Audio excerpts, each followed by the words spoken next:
Bismillahirrohmanirrohim. Assalamualaikum sahabat muslim.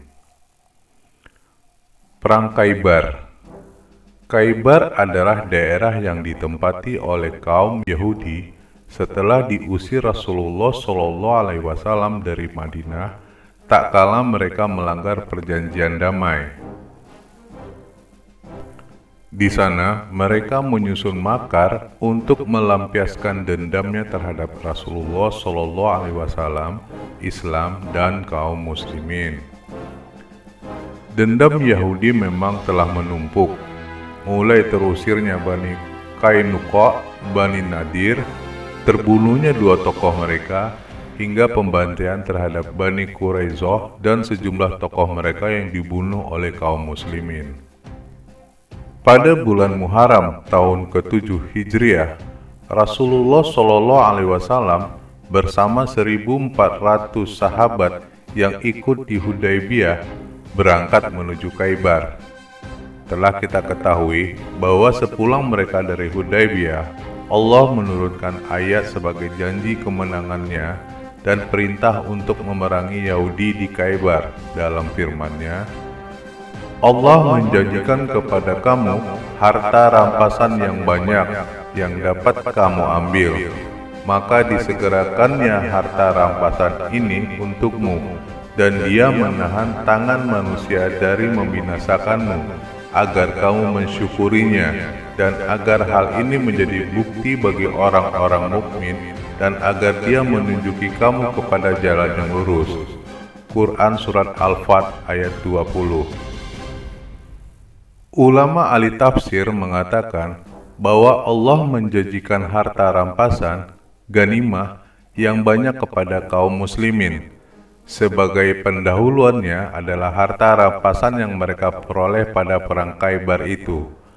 Adapun orang-orang Badui atau munafik, tak kala mereka mengetahui para sahabat akan menang dan mendapat rampasan perang, maka mereka untuk ikut dalam peperangan tersebut supaya mendapat bagian dari ganimah. Maka Allah berfirman, orang-orang Badui yang tinggal itu akan berkata apabila kamu berangkat untuk mengambil barang rampasan, biarkan kami, niscaya kami mengikuti kamu.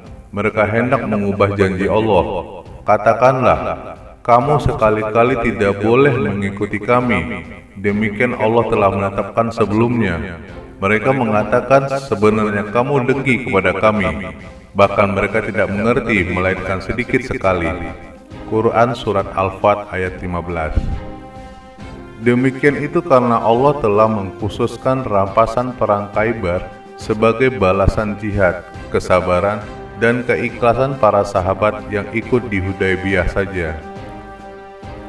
Para sahabat berangkat dengan penuh keyakinan dan besar hati terhadap janji Allah, sekalipun mereka mengetahui bahwa Khaybar merupakan perkampungan Yahudi yang paling kokoh dan kuat dengan benteng berlapis dan persenjataan serta kesiapan perang yang mapan. Mereka berjalan sambil bertakbir, bertahlil dengan mengangkat suara tinggi.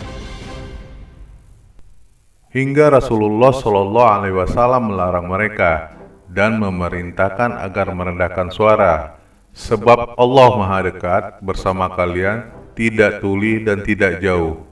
Bukhari 4205. Sebelum subuh, mereka tiba di halaman Khaybar, sedang Yahudi tidak mengetahuinya.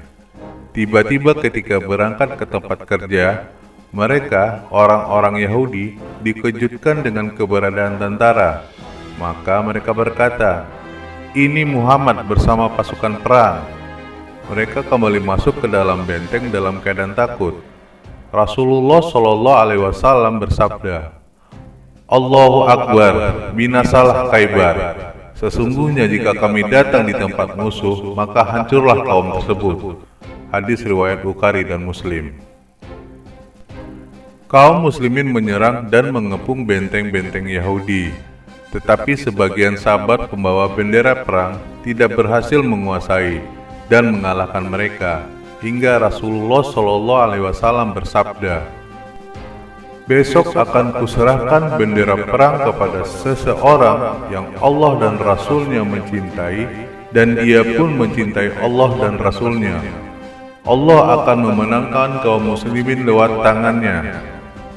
Maka para sahabat bergembira dengan kabar ini, dan semua berharap agar bendera tersebut akan diserahkan kepadanya. Hingga Umar radhiyallahu anhu berkata, "Aku tidak pernah menginginkan kebesaran kecuali pada perang Khaibar." Pada pagi hari itu, para sahabat bergegas untuk berkumpul di hadapan Rasulullah SAW. Masing-masing berharap akan diserahi bendera komando. Akan tetapi, Nabi SAW bertanya, "Di manakah Ali?"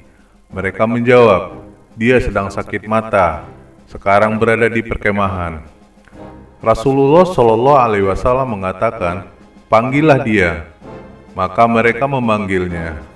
Ali radhiyallahu anhu datang dalam keadaan sakit mata. Lalu Rasulullah SAW meludahi matanya dan sembuh seketika, seakan-akan tidak pernah merasakan sakit. Beliau menyerahkan bendera perang dan berwasiat kepadanya,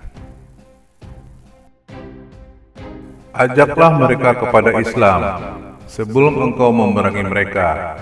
Sebab, demi Allah, seandainya Allah memberi hidayah seorang di antara mereka lewat tanganmu, maka sungguh itu lebih baik bagimu daripada onta merah." Hadis riwayat Muslim. Tak kala berlangsung pengepungan benteng-benteng Yahudi, tiba-tiba pahlawan andalan mereka bernama Marhab menantang dan mengajak sahabat untuk perang tanding. Amir bin Aqwa radhiyallahu anhu melawannya dan beliau terbunuh mati syahid. Lalu Ali radhiyallahu anhu melawannya hingga membunuhnya dan menyebabkan runtuhnya mental kaum Yahudi dan sebagai sebab kekalahan mereka. Benteng Khaibar terdiri dari 3 lapis, dan masing-masing terdiri atas 3 benteng. Kaum muslimin memerangi dan menguasai benteng demi benteng. Setiap kali Yahudi kalah dari pertahanan pada satu benteng, mereka berlindung dan berperang dalam benteng lainnya, hingga kemenangan mutlak berada di tangan kaum muslimin. Dalam peperangan ini, terbunuh dari kaum Yahudi puluhan orang, sedangkan wanita dan anak-anak ditawan. Termasuk dalam tawanan adalah Sofiyah binti Huyai yang jatuh di tangan Diyah al-Kalbi, lalu dibeli oleh Rasulullah SAW. Beliau mengajaknya masuk Islam, lalu menikahinya dengan mahar memerdekakannya. Adapun yang mati syahid dari kaum muslimin sebanyak belasan orang. Di antara yang mati syahid adalah seorang Badui yang datang dan masuk Islam dan memohon kepada Rasulullah SAW untuk hijrah, dan tak kala Rasulullah SAW memperoleh rampasan perang Khaibar, maka beliau memberinya bagian. Tetapi dia berkata, "Wahai Rasulullah, aku mengikutimu bukan untuk tujuan ini, melainkan agar aku terkena panah di sini," sambil memberi isyarat pada lehernya, sehingga aku masuk surga.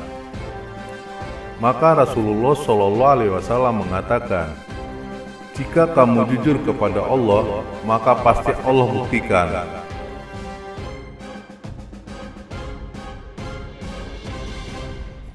Tidak lama kemudian, jenazahnya dibawa kepada Nabi SAW dalam keadaan terluka pada tempat yang dia isyaratkan sebelumnya.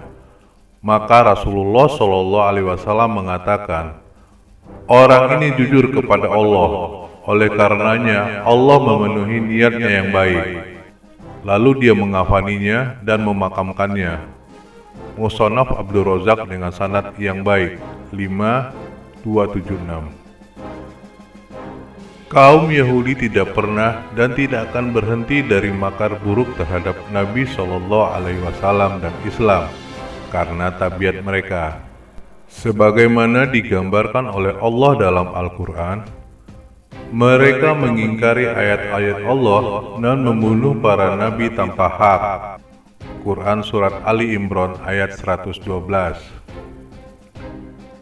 Tak kala mereka kalah dari perang Khaybar dan beberapa kali upaya untuk membunuh Rasulullah SAW gagal, maka mereka bermaksud untuk membunuh beliau dengan siasat baru. Seorang wanita Yahudi berperan besar dalam makar buruk ini, yaitu memberi hadiah berupa menyuguhkan hidangan daging kepada Rasulullah SAW dengan menyisipkan racun yang banyak padanya. Tak kala Rasulullah SAW memakan, daging tersebut mengabari beliau bahwa ia beracun. Maka beliau memuntahkannya. Ini merupakan mukjizat Rasulullah SAW yang lebih mulia daripada mukjizat Nabi Sulaiman alaihissalam yang memahami bahasa semut. Sebab ia makhluk hidup yang bernyawa, memiliki mulut untuk berbicara. Sedangkan sepotong daging tersebut sebagai makhluk yang mati, bahkan telah matang dipanggang dengan api. Adapun Bisri bin Baru radhiyallahu anhu yang ikut makan bersama Rasulullah SAW meninggal dunia karena racun tersebut. Setelah umat Yahudi kalah, Nabi SAW bermaksud untuk mengusir mereka dari Khaybar. Akan tetapi, mereka memohon kepada beliau agar membiarkan mereka mengurusi pertanian dengan perjanjian bagi hasil. Maka Rasulullah menerima permohonan itu dengan syarat kapan saja beliau menghendaki, maka beliau berhak untuk mengusir mereka.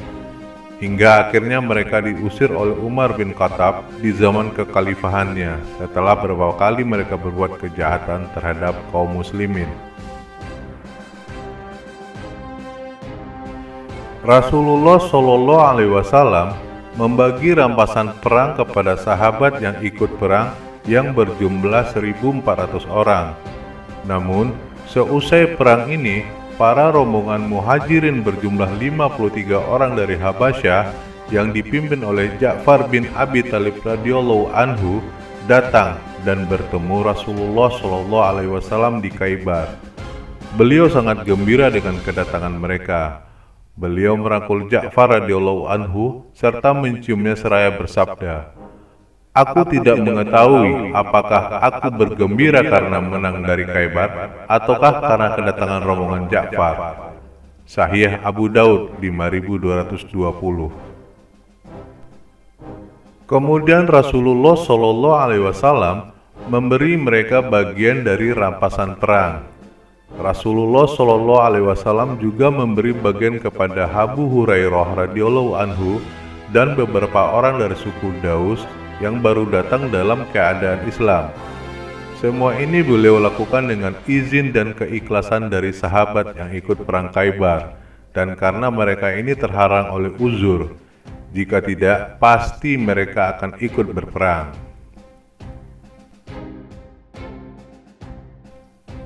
Bahaya gulul. Gulul adalah pengambilan rampasan perang sebelum dibagi. Mit'am, seorang pelayan Rasulullah SAW, meninggal dunia akibat terkena panah. Maka sahabat mengatakan, alangkah nikmat baginya surga. Namun Rasulullah SAW bersabda, "Tidak, demi Allah, sesungguhnya pakaian yang diambilnya dari rampasan Khaybar sebelum dibagi menjadi bahan bakar api neraka." Mendengar ini, ada seseorang yang datang mengaku, "Ini 1 atau 2 tali sendal aku peroleh sendiri." Rasulullah SAW bersabda, "Itu termasuk neraka." Hadis riwayat Bukhari dan Muslim. Tak kala Rasulullah SAW menguasai dan mengalahkan Khaybar, maka Allah menanamkan rasa takut ke dalam hati orang-orang Yahudi di Fada, sebelah utara Khaybar. Mereka segera mengirim utusan kepada Rasulullah untuk perjanjian damai dengan menyerahkan separuh bumi Fada kepadanya. Rasulullah SAW menerima tawaran tersebut dan beliau khususkan untuk dirinya sebab ia termasuk rampasan perang fa'i yang diperoleh tanpa peperangan atau pertempuran. Juga Rasulullah Shallallahu Alaihi Wasallam memerangi Yahudi di Wadi Qura hingga mereka menyerah dan kalah. Mengetahui hal ini, Yahudi Taima juga segera berdamai dengan Rasulullah Shallallahu Alaihi Wasallam dengan membayar jizyah.